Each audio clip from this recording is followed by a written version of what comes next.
لا إله إلا الله لا إله إلا الله لا إله إلا الله لا إله إلا الله لا إله إلا الله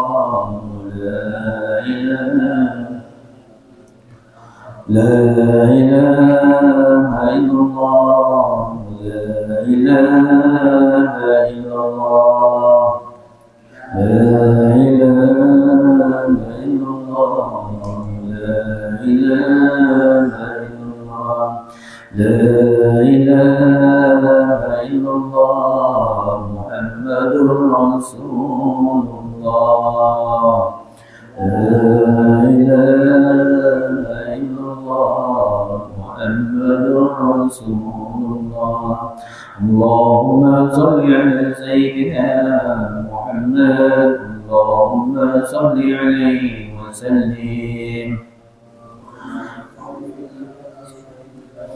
اللهم صل عليه اللهم صل على سيدنا محمد اللهم صل عليه وسلم اللهم صل عليه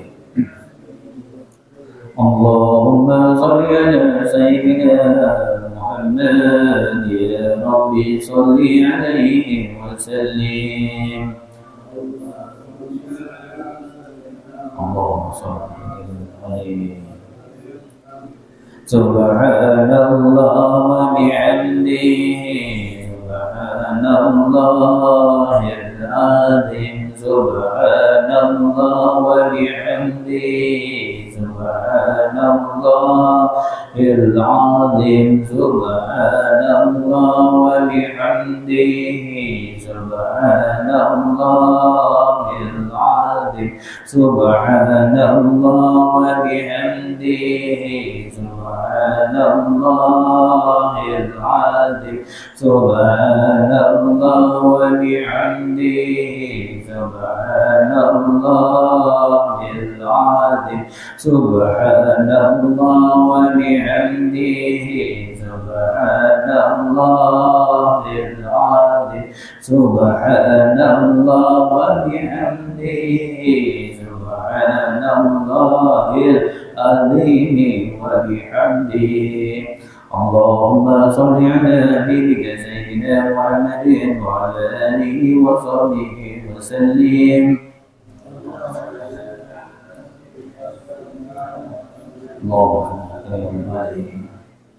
اللهم صل على نبيك سيدنا محمد وعلى آله وصحبه وسلم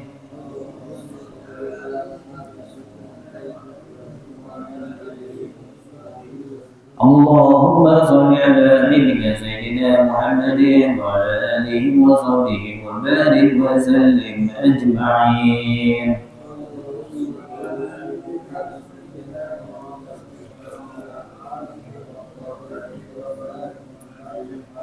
الفاتحة أعوذ بالله من الشيطان الرجيم بسم الله الرحمن الرحيم الحمد لله رب العالمين الرحمن الرحيم مالك يوم الدين إياك نعبد وإياك نستعين اهدنا الصراط المستقيم صراط الذين أنعمت عليهم غير المغضوب عليهم ولا الضالين آمين استغفر الله استغفر الله استغفر الله العظيم اللهم صل وسلم على سيدنا وحبيبنا وشفيعنا ومولانا محمد وعلى آله وصحبه أجمعين بسم الله الرحمن الرحيم الحمد لله رب العالمين حمد وافي وكتاب مزيد يا ربنا الحمد كما ينبغي لجلال وجهك الكريم وعظيم سلطانك اللهم صل على سيدنا محمد وعلى سيدنا محمد صدق الله العلي العظيم ورسول النبي الكريم ونعم على ذلك من الشاهدين ربنا تقبل منا انك انت السميع العليم اللهم ارزقنا بكل حرف من القران حلاوه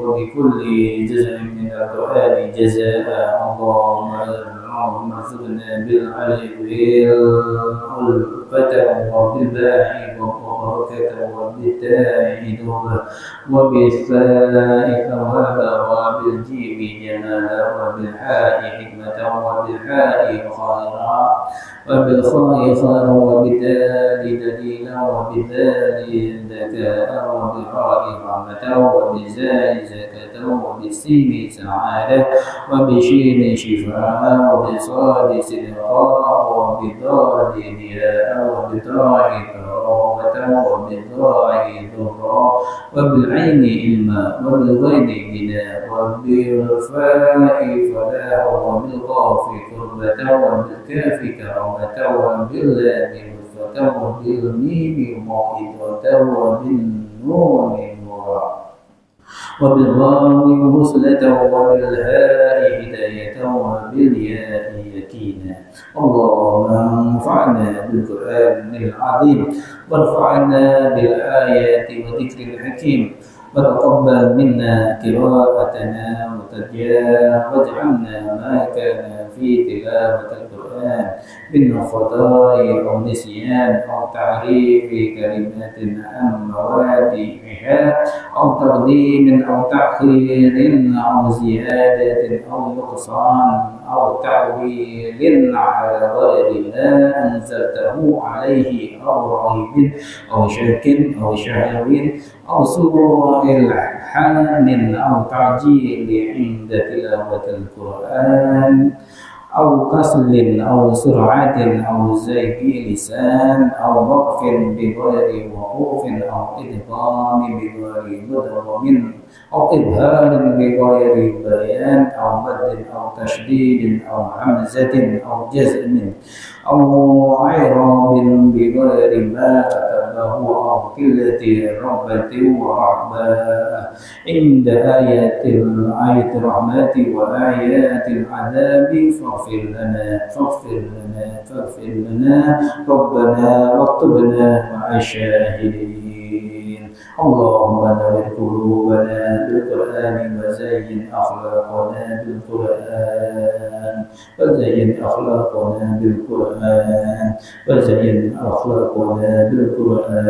ونجنا من النار بالقرآن وادخلنا في الجنة بالقرآن اللهم اجعل القرآن لنا في الدنيا قرينا وفي القبر مونسا وعلى الصراط نورا وفي الجنة رفيقا ومن النار سترا وحجابا وإلى الخيرات كلها دليلا فاضطرنا على التمام وارزقنا أداء بالقلب واللسان وحب الخير والسعادة والبشارة من الإيمان وصلى الله تعالى على خير خلقه محمد مظهر لطفه ونور عرشه سيدنا محمد وآله وأصحابه أجمعين وسلم تسليما كثيرا ربنا آتنا في الدنيا حسنة وفي الآخرة حسنة وقنا عذاب النار وصلى الله على سيدنا محمد وعلى آله وصحبه أجمعين والحمد لله رب العالمين. الفاتحة. أعوذ بالله من الشيطان الرجيم. بسم الله الرحمن الرحيم. الحمد لله رب العالمين الرحمن الرحيم مالك يوم الدين إياك نعبد وإياك نستعين اهدنا الصراط المستقيم صراط الذين أنعمت عليهم غير المغضوب عليهم ولا الضالين آمين. اللهم ارحمنا بالقرآن واجعله لنا إماما ونورا وهدى ورحمة. اللهم ذكرنا منه ما نسينا وعلمنا منهما جاهلنا ورزقنا تلاوته آلاء الليل وأطراف النهار واجعله لنا حجة يا رب العالمين. Kita tetapkan doa majelis. Subhanallah wa bihamdika asyhadu an la ilaha illa anta astaghfiruka wa atubu ilaik. Nanti setelah Ramadan ini kita lanjut dengan salat isya. Insyaallah itu semua menjadi pelengkap dalam ibadah pada pagi hari ini, dan insyaallah kita akan keberkahan dengan melaksanakan ibadah haji atau umroh seumpamanya. Jadi balasan dengan itikaf dan isyraq kita akan mendapat pahala ibadah haji atau ibadah umroh, padahal kita belum melaksanakan ibadah haji atau umroh. Ya. Jangan sampai disia-siakan fadilahnya sholat 2 rakaat. Semoga itu menjadikan pelengkap ibadah di pagi hari ini. Amin amin ya rabbal alamin. Wassalamualaikum warahmatullahi wabarakatuh.